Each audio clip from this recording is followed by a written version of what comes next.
Hey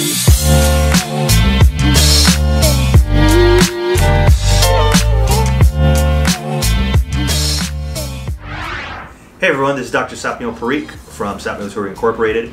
Today from my desk we're going to be talking about the second part to the previous video on the FAFSA and CSS profile.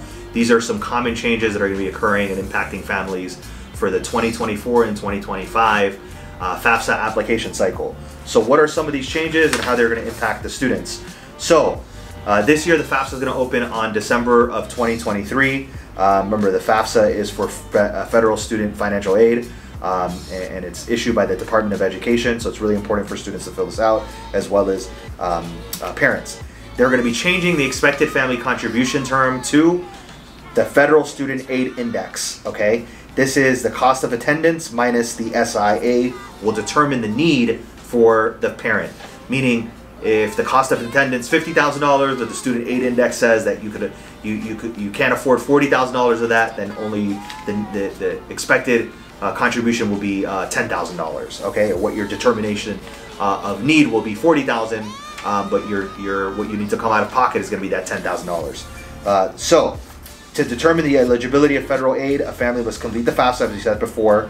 A family must also file for the CSS profile, which we are listed in the previous video in terms of where that can be found. The FAFSA is required for everyone who is seeking financial aid. The CSS profile is required in addition to FAFSA only by colleges.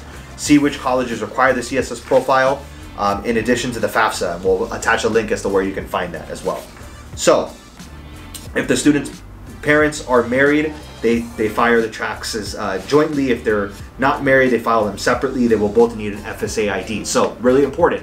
An FSA ID is what attaches to the FAFSA. So if you're filing as a married couple, you get one FSA ID. If you're filing as a single couple, you get two different FSA IDs. Really important. So the number of students a family has enrolled in college will no longer factor into the FAFSA calculation. Net worth of family farms and businesses will now be required as part of the application. So that's really important. And then the other thing is some final thoughts, which is Pell Grant before and after the change.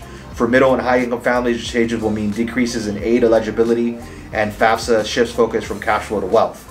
Before applying to a list of particular colleges, we highly encourage you to check the net price calculator every school on the list.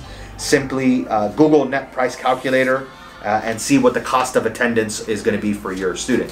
So a couple things that we'll attach at the bottom of this is the net price calculator, where to find that. We'll also attach where to find, where to get to the FAFSA, as well as the CSS profile, and where the new FAFSA form is, and then some key terms in terms of keeping that in mind for federal student aid, federal financial aid, student aid program with the FAFSA or the CSS profile, along with how they're shifting from the net worth of a family outside of just cash flow, like cash wealth, what a family has. So these are all important things that are going to be taking place in the year of 2024, 2025. And so this is for FAFSA, financial aid for schools, as well as the CSS profile. Once again, thank you so much for watching this video. We hope to help you achieve your academic goals. If anything we can help out with, please don't hesitate to reach out to us by email at contact@sapneiltutoring.com or visit our website at sapneiltutoring.com. Thank you so much.